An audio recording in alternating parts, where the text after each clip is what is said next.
Good evening, ladies and gentlemen. Welcome. Wait a minute. This show airs at 11 o'clock. Good morning, ladies and gentlemen. Welcome to another episode of the Caleb Davis Show. Right. With me, as always, It's me, J-Mo, up in his house. If you're getting really confused, so am I. It's because Justin changes his look every 2 to 3 years, and we're in one of those molten sheds where he's molten lava. Molting, yes. I'm shedding my feathers. and he comes out like this new and improved 2.0, but it's actually at this point like 12.0. 12.0. Been going on for a while. So, Justin, Yeah.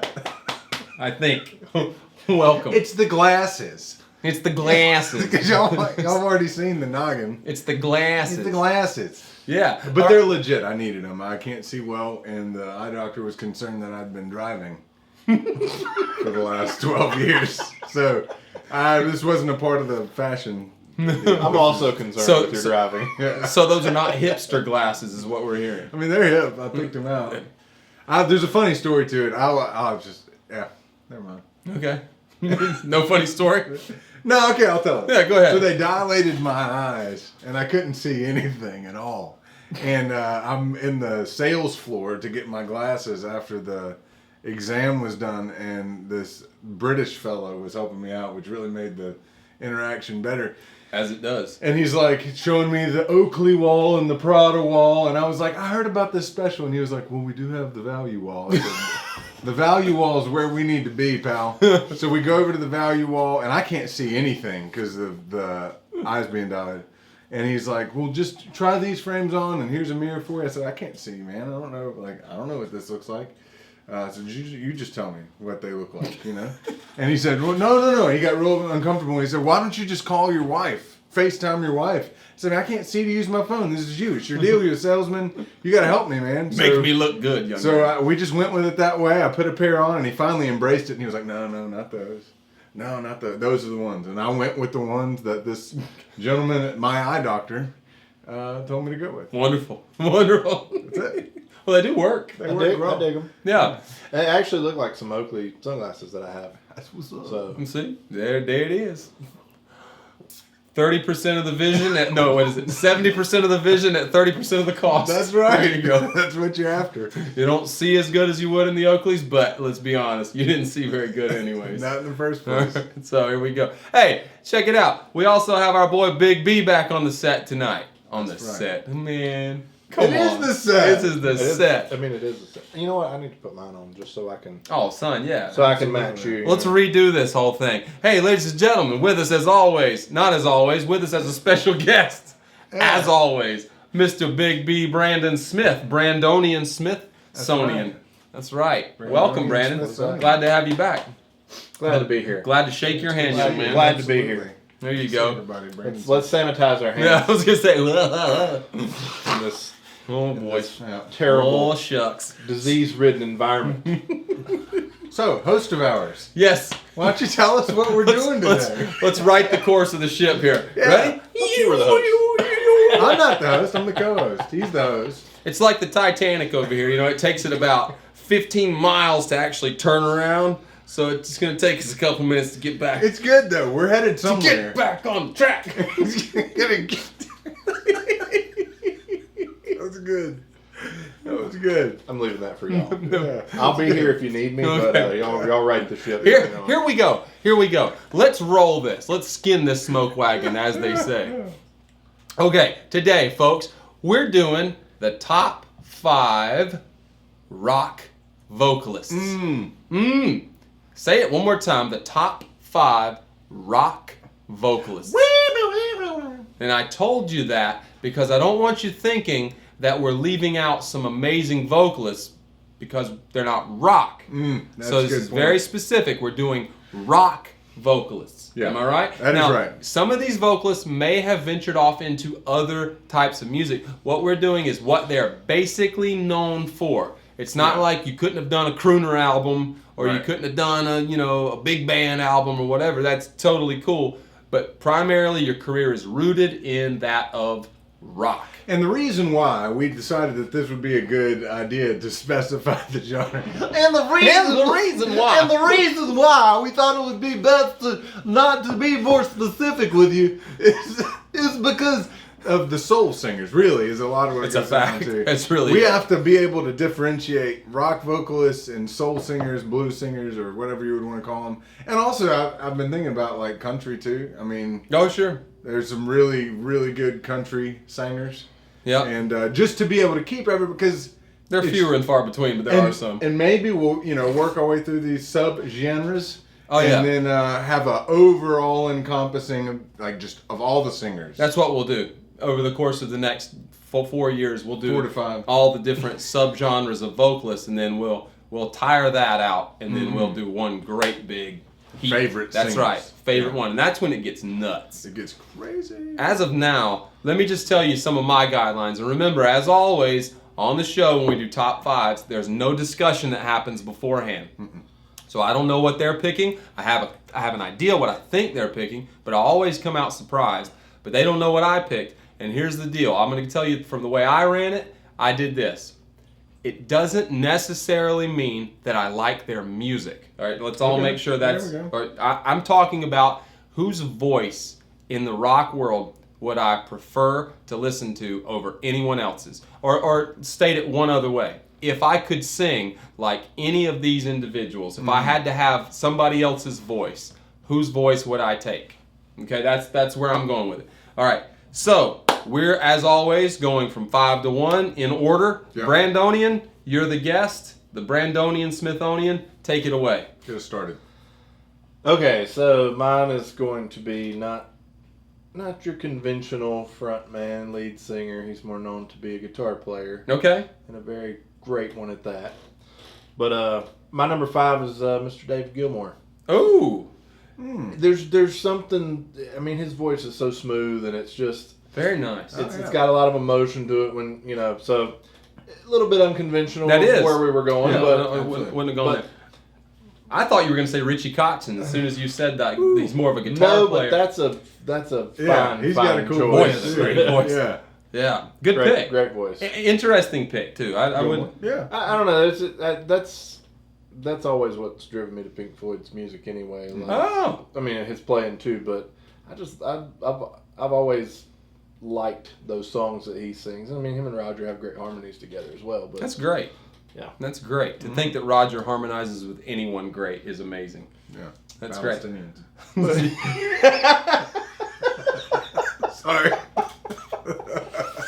We'll see you next week.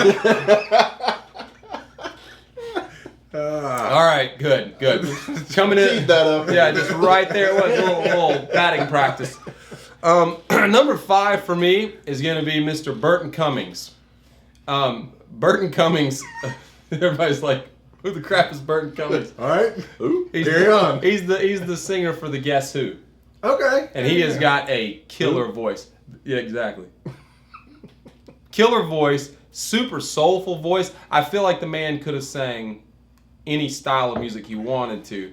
He's got good range, but he's got a nice rasp to his voice. I really like Burton Cummings' voice. Again, I know about 3 Guess Who songs. Yeah. And Bachman Turner Overdrive was not him. So, never mind. Or was it? I don't know. I can't remember. His name's not Bachman or Turner, so I'm assuming. Bruce, right? Well, I don't know why I said that then. Maybe there was somebody. Anyways, the Guess Who's lead singer, Burton Cummings. Excellent vocalist. I love his voice. Jay, number 5. Number 5, Warren Haynes. Warren Haynes is my number 5. Warren can do about anything. Yeah, he can. He can sing. We said this was a tough one because we said we're doing this to exclude soul singers. If Warren is certainly a soul singer, especially listen to more of his Allman Brothers stuff. But if you listen to more of his Government Mule stuff, you hear some of that rock vocal come out. So I feel like that's how he eked into this category. Yeah. And he's just really powerful. He can do anything. He's got kind of that classic husky, Yeah, he does. big soulful voice. Honestly, it's tough. I was thinking Warren, and then I was thinking I feel like Warren's biggest influence is Leslie West.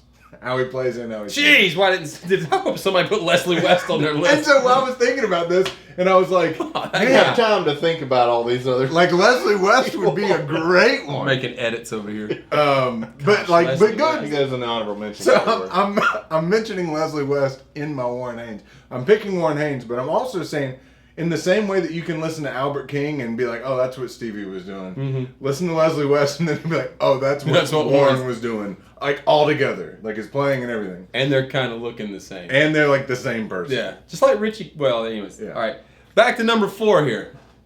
By the way, I meant Rick, not Roger.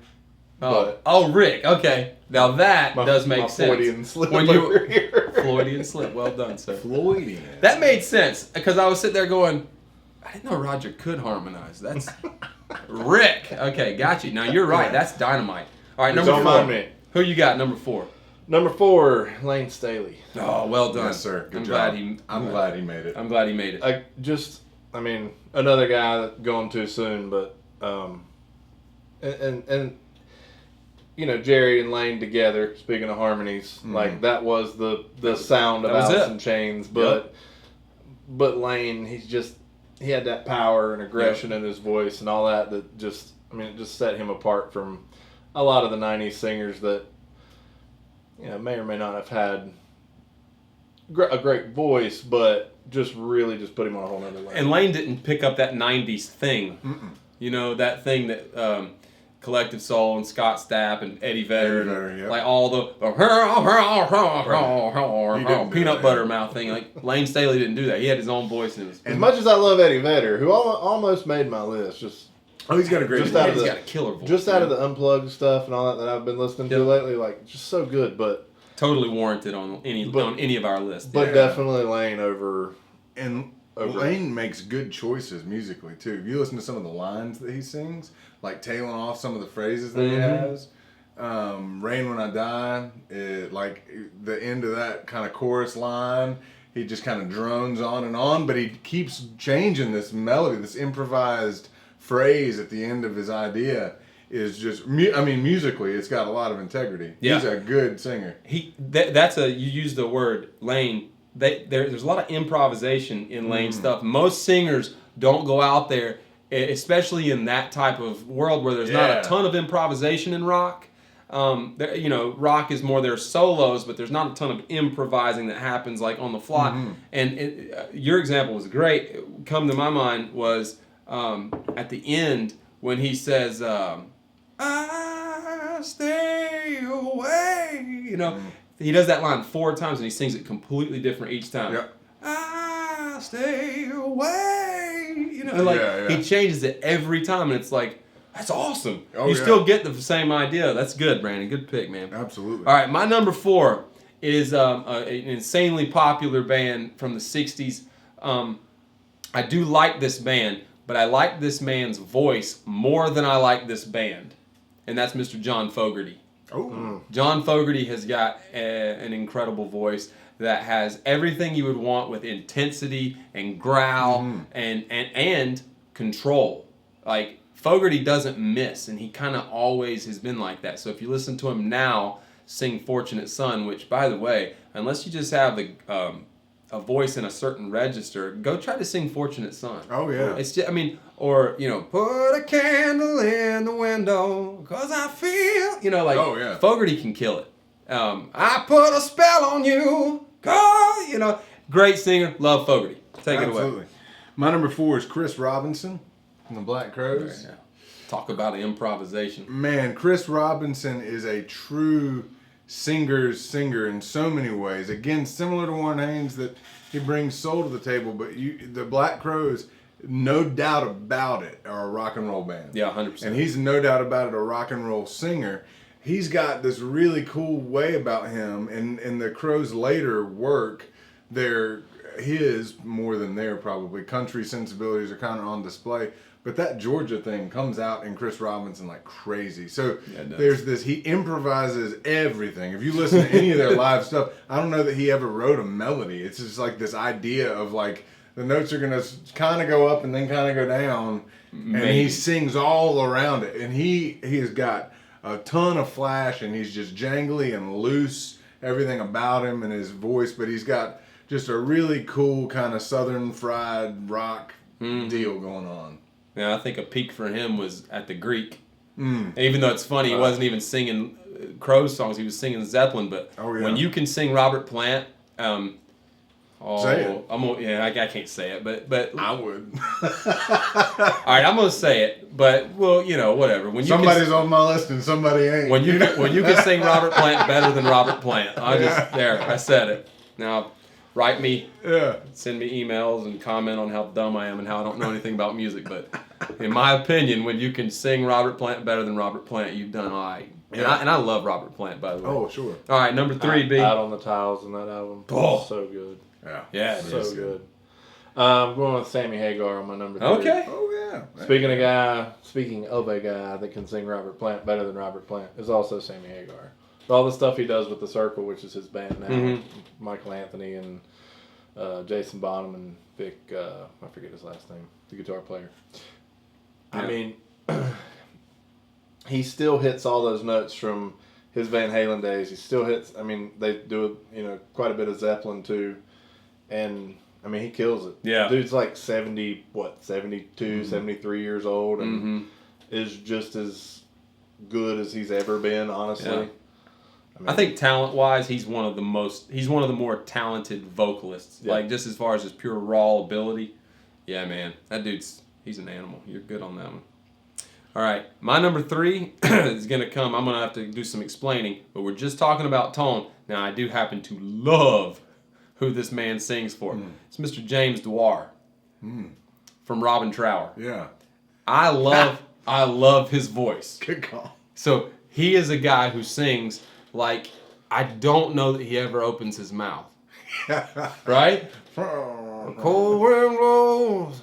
Gods look down in anger on this poor child. You're like, God, yeah. Sing it again, brother. That dude's off the chain. James Dwyer, I love him. If you don't know his singing, I mean, anything that he's ever done with Robin Trower is phenomenal. But see, back in the 70s when guys would record on records and then they'd go out and play, shocker, and I know that it's a shocker, but shocker, they also sounded good live.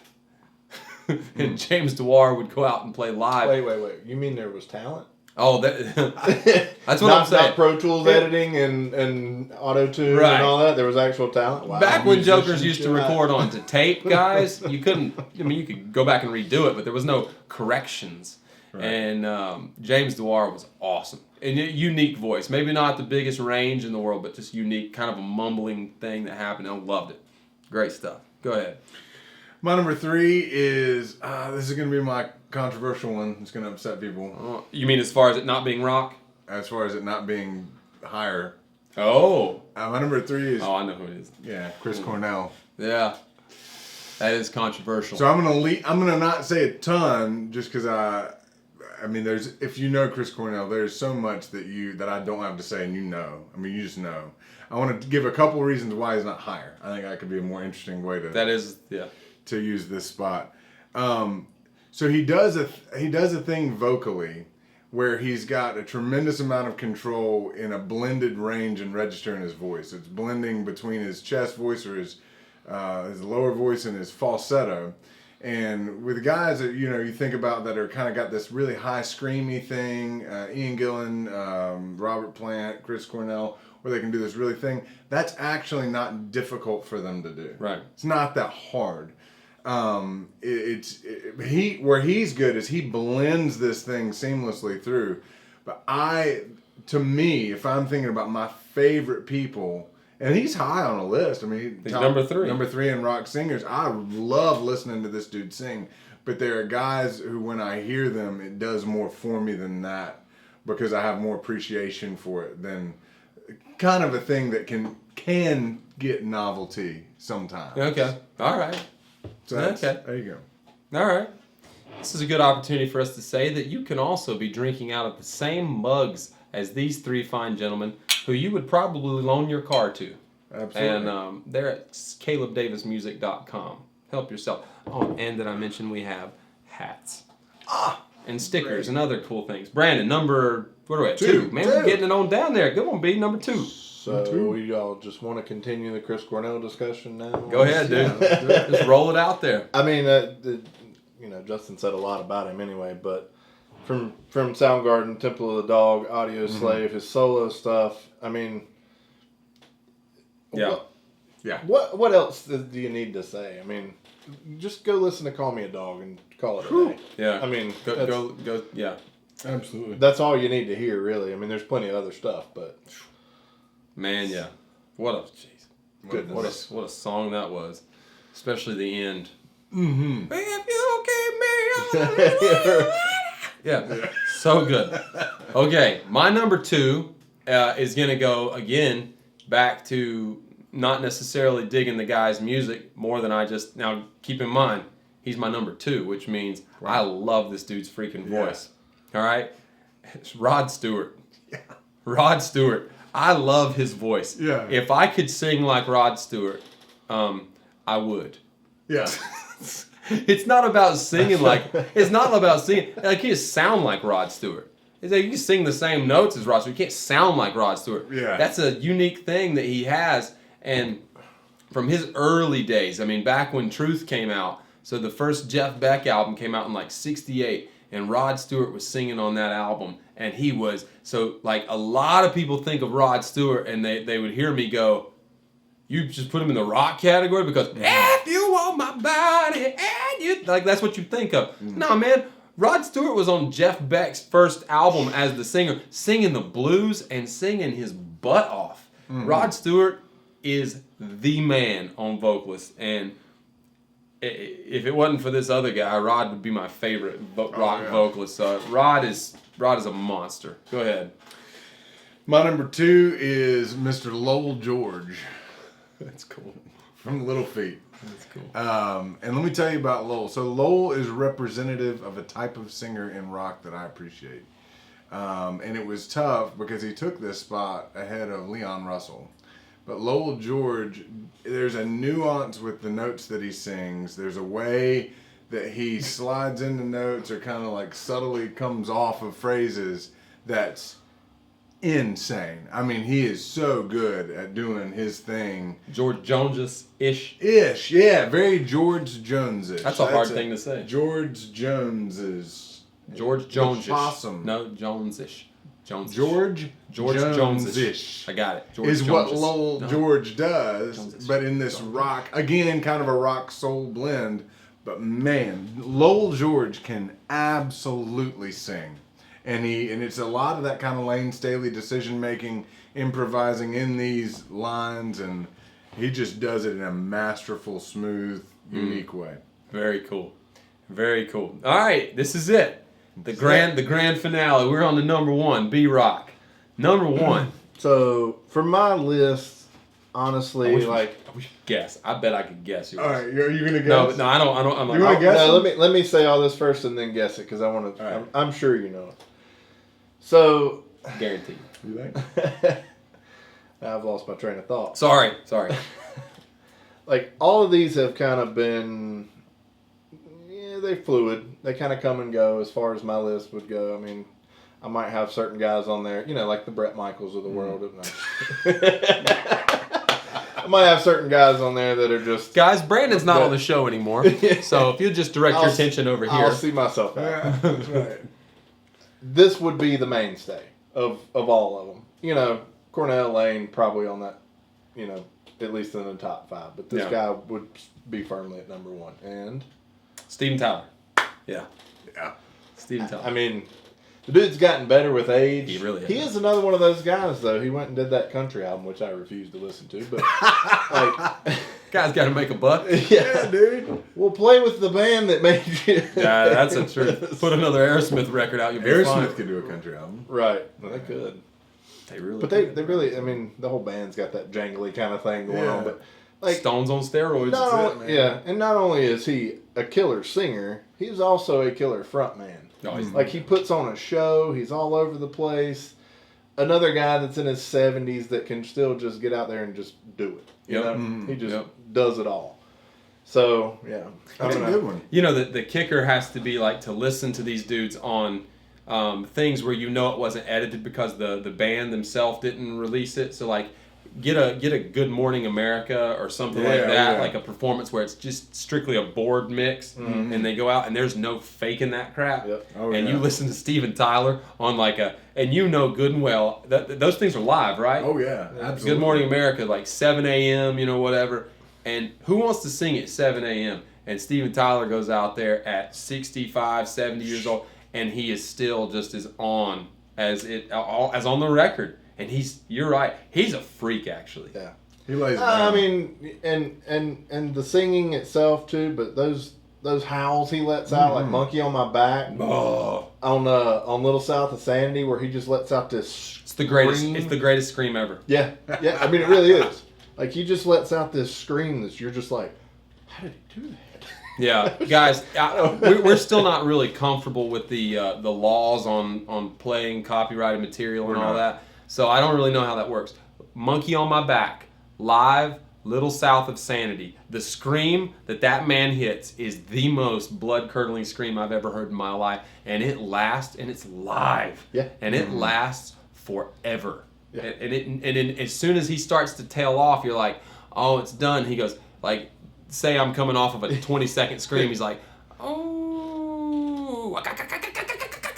He still had enough left to do that thing that he does. And it's like, jeez, man. Yeah. The guy's not even human. Yeah. No, he's not human. What a pick. Number one, Steven Tyler. But like I said, of all my list that might move and come and go and do all that. Like, Yeah. I mean, and he knew it. Oh, yeah. And we didn't discuss this earlier Yeah. about we're following the rules. Like, Right. Yeah. Yeah. Yeah, that's a gimme, though. I knew that was yours. Yeah, mine's a gimme. Everybody knows it. And it's Slaves and Bulldozers, Yeah, I mean, you go listen to Slaves and Bulldozers, or go listen to him sit down and sing Ave Maria with an acoustic guitar, or listen to him, sing Thank You by Led Zeppelin on the Howard Stern show. Like, Chris Cornell is the greatest rock vocalist that there's ever been. Nobody can match that range. No rock singer can match that range. Yeah.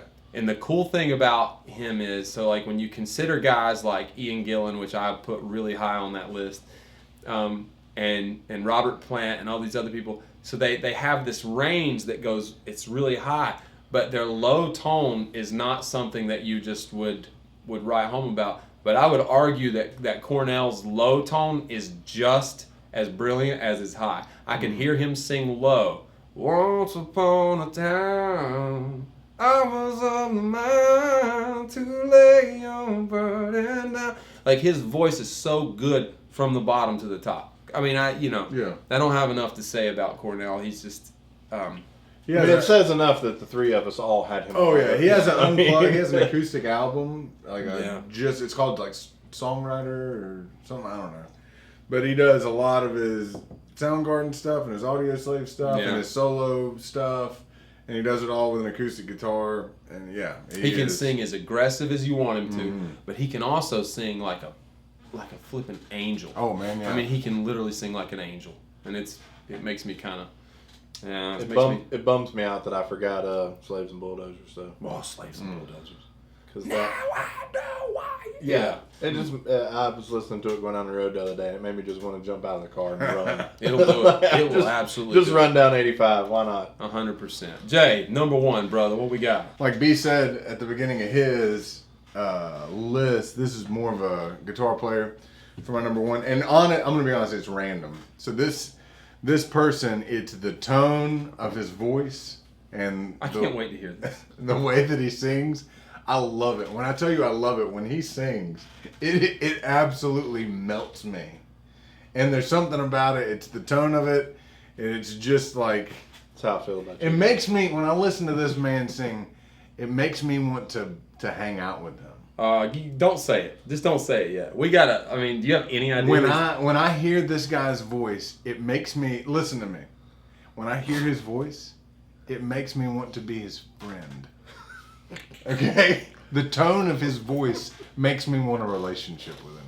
And I mean that in the best way possible. I mean... Should I leave again? Do you need to be alone with this gentleman? You of all people. So, like, Justin, for you guys that don't know, like, Justin's primarily, he plays a mean guitar. But but he's primarily a singer. Like that's his thing. So for him to be like my favorite singer in rock is a guitar player, this has got me puzzled. Like Because this is the thing, like the Chris Cornells and the Ian Gillans and the Robert Plants, and I mean, there's these big, huge virtuosic range, and they do these iconic things vocally that are. It would be equivalent in my mind to somebody saying like, Steve Vai. yeah, and then somebody that can just melt you with like one note on a guitar. It's the same kind of thing for me with this guy's voice. I'm at a loss. Do you? I mean, you got any ideas? Hit us. What we got? Terry Kath. Oh. Wow. Oh. Terry Kath. Oh. And his voice is awesome. I wouldn't go with Melt, but Dude, it he melts. is killer. If you listen to some of the weird B-side stuff that's like just ballady, that's not like Hard Rising Morning, like that song, like just some weird kind of that early Chicago. That's awesome.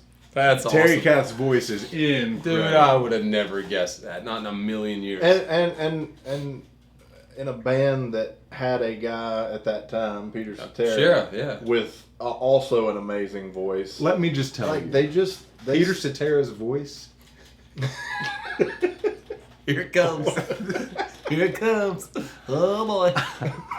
Oh boy. I dust my shoes off at his voice. Oh, there it is. I dust my shoes off at Peter Cetera's voice primarily because of the unfortunate reality of his life that he was in a band with Terry Kath. Because Terry Kath is the truth. Yeah. On the guitar and singing. Yeah. Terry Terry Kath Kath is just a machine. Terry Kath, in general, this is a whole other episode. As a musician in rock and roll, cool music, might be one of the most underrated musicians. Just guitar, singing, Yeah. songwriting. Terry Kath is awesome. We need to do it. Go ahead. I was gonna say, if you go back and watch that, what is it, Tanglewood or whatever, that live show of theirs, that I mean, the whole show's on YouTube, but as he's playing, he's just, he's kind of got that shoulder length hair. Yeah. He's just bobbing around like cool as a freaking cucumber. Not breaking a sweat while he's ripping your face off, and obviously, singing your face off as well. Yeah. He's just. Yeah, We need to do a that's great special. pick. We need to find a way to do a thing on guys like that. Yeah. It's like Steve Gaines and like Steve Gaines. Man, that would have been another voice his and voice. so like guitar so playing. you think about guys like that, like Richie Sambora, Steve Gaines. Like I put all those guys in that category of like they sing better than their singer did. Yeah. You know? And that's the truth. So Cetera may have been the singer for Chicago, but Terry Kath could out-sing him. Oh, yeah. It's the same with Richie Sambora and John Bon Jovi. It's like, Listen, I love John's voice, but Richie, man, oh, dude, he's 10-1 better singer than yeah, John. he's got so much soul. And Steve Gaines, what was the song you let me listen to? Got that right. Got that right. Yeah. I didn't even know that. Steve Gaines He can wipes si- the floor with Ronnie Van Zant. He does. He not really- that Ronnie was a traditionally great singer. It wasn't his thing. It wasn't what he was supposed to be. His Right. thing was awesome. Yes, Ronnie Van Zant was a He tradition. exuded but awesome. He was a traditional awesomeness. Yeah. Steve Gaines was, he was a better singer, but he wasn't as awesome as Ronnie. No, he wasn't as awesome. He was the but- best guitar player that ever set foot in a Skinner too. That's the yeah, truth, yeah. he sure was. But again, two other guys gone too soon. Steve died in the plane crash. Terry Kath, Yeah. his accident. I mean, Yeah. you just wonder where these guys would have been. Oh yeah, that's Terry Kath's a great songwriter, too. yeah, man. I think he put that band together. If I that understand right? Chicago's history right. He put that band together, yeah. I'll tell you, there's a few people that I'm that I think as notable mentions that I'm surprised that I didn't catch from both of you. I'm really surprised no Ronnie James Dio came out from you. I love Dio. I just wouldn't put him in my top 5. Now, okay, David Coverdale. I like Coverdale. Donald Cherone from Extreme is another guy that just kind of flies on the radar. Sebastian Bach I would put in there. Wow, who's the guy that guy's got some range. I mean, anybody Oh, that yeah. can go and do the Jesus Christ Superstar thing. I mean, that's that Ian Gillan did first? him too. Who is the guy who was the singer for Blood, Sweat and Tears? Oh, That dude's got an amazing voice. also Chicago-ish. Yeah.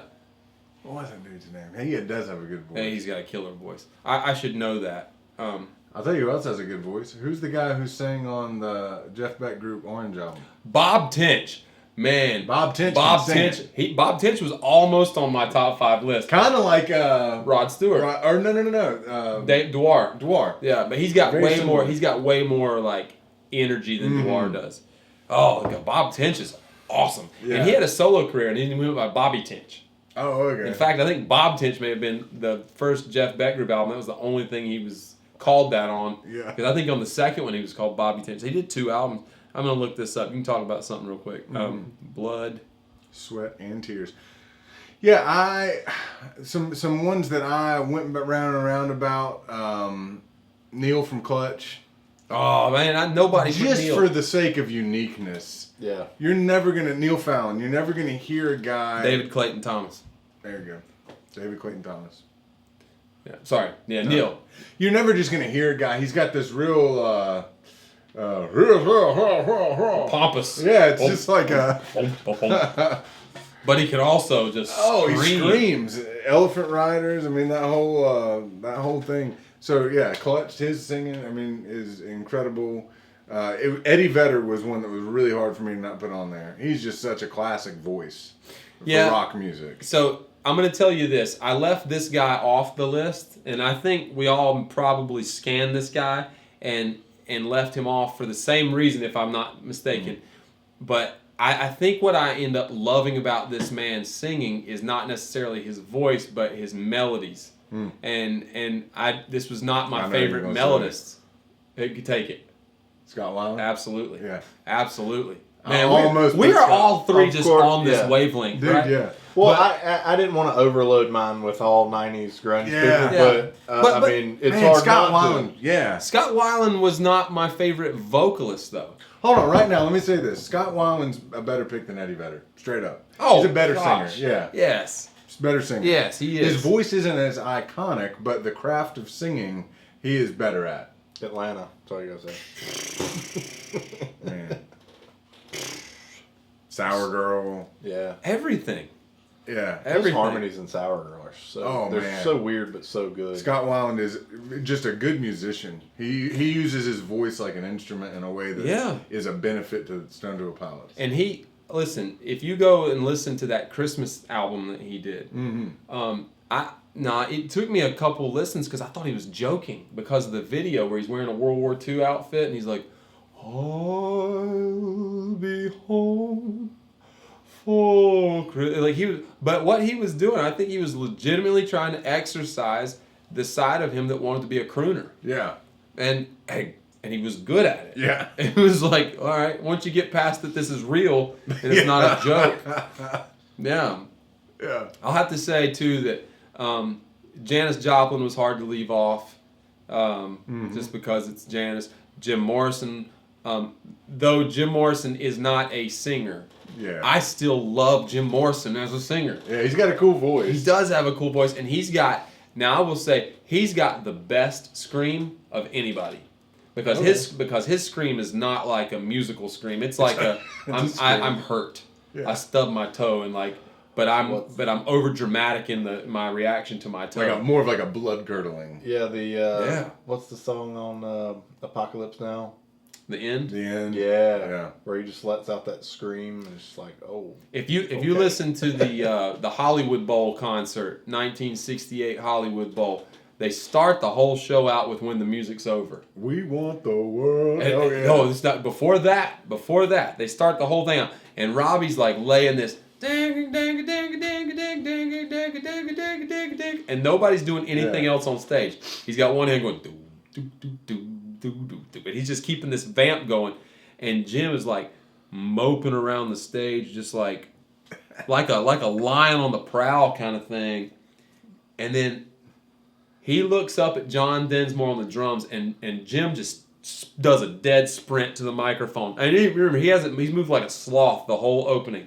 And this is like a 3 or 4 minute intro. Yeah. It's a super strange way. People were not as pretentious back then as they are now with like the big show. It was like, ladies and gentlemen, the Doors. And guess what? The Doors walk on stage and play. Yeah. They plug up and tune and all that stuff in front of everybody. So he does a dead sprint to the microphone. And he jumps and grabs that thing and says, "Ah!" And like right then, like John crushes the cymbals, and it's the craziest scream I've ever heard. And then he just puts the mic down and walks away and goes back to being Jim. Right. And it's like, dude, where'd that come from? That's Jim though. He was. I know that seems crazy to a lot of people, but I love Jim Morrison. Oh man, yeah. Who else? Did we leave anybody else off? And we said Ian Gillan a bunch. We have to. Vince Neil. Phil Anselmo. All right, I'm Brett- out of here again. Brett Michaels. Yeah, Brett and Vince. I would be more inclined. Listen, I those are both guilty pleasure bands for me. Like after when I first started learning to play, like after I learned Metallica and stuff like that, it went to Motley Crue just because it's it's Nope, pretty I don't. simple I bass don't. lines to learn. Like just it's a good beginner band, right? Are you looking for affirmation on my end? No, Okay. I'm just speaking out. I've got a legit. After you're done, a legit with whatever it is. You can cut this out. If you No, really want. this is stated. I just want to say this. That the people that we just named, Vince Neil, and who was the other Bret one? Michaels. Bret Michaels. I would be more inclined to listen to Bret the freaking Hitman Hart and Vince McMahon sing than I would those two guys. Hey, well, Brett screwed Brett, right? Truly. That's truly. a Vinceism, by the way. The screw job, the Yeah. Toronto screw job, Montreal screw job. How do I know that? Because I'm friends. Coming with up you. next on Wrestling Talk. Top 5 wrestlers. Top 5 wrestlers. Ultimate Warrior. Duh. Ozzy Osbourne truly has difficult tone, kind of. He's an incredible singer. I love Ozzy's voice. That's great. I read or heard that he was a very much one take in the studio guy. Great pitch, sings it, knows it, comes up with a lot of the melodies real quick. Oh, that's interesting. I think Ozzy's a really good singer. I will say this, because he brought up Dio earlier, and think of the other people that have sang for Sabbath, like Ian Gillan or Tony Martin. Good Lord, that dude can sing. But There's a bug in me. Ozzy is Black Sabbath. Yeah, honey, yeah. Like, Dio is a better singer than Ozzy. But Sabbath with Dio, just, it doesn't even touch, That's true. Black Sabbath Yeah. through Sabotage. Or, 13 or, Yeah. But, like, there's something missing from that band. And you've still got your, primary songwriter in Geezer, and then the rest of the band's still there, but you miss Ozzy. And you think that's an upgrade, but it really isn't. Well, it's the Hagar-Roth thing. Yeah. Like, Hagar's a better singer than David Lee Roth, but he's Absolutely. not. But it's still not not Van Halen. as Van Halen Yeah. as David Lee Roth. And whatever. I love David Lee Roth. We just talked about him last week extensively. That was fun. Indeed. Well, gentlemen, Yeah. I think we did pretty good. I don't think we just did any cardinal sins here, leaving people No. off. We'll probably catch some flack for. All in all, we'll just say this. Chris Cornell was high on all of our lists. Yeah. That That says something. I think that puts him at the puts him at the at the top. top. I think yeah. At the That's safe pinnacle. to say. Yeah, it's good call. Well, gentlemen, Yeah. pleasure. Absolutely. Folks watching, thanks for sticking around. We'll see you next week on the Caleb Davis Show. Peace! Hey y'all, thanks for hanging out. Hope you enjoyed this video. Make sure to like, share, and subscribe. You can also follow me on Facebook, Instagram, and Twitter. See you next time.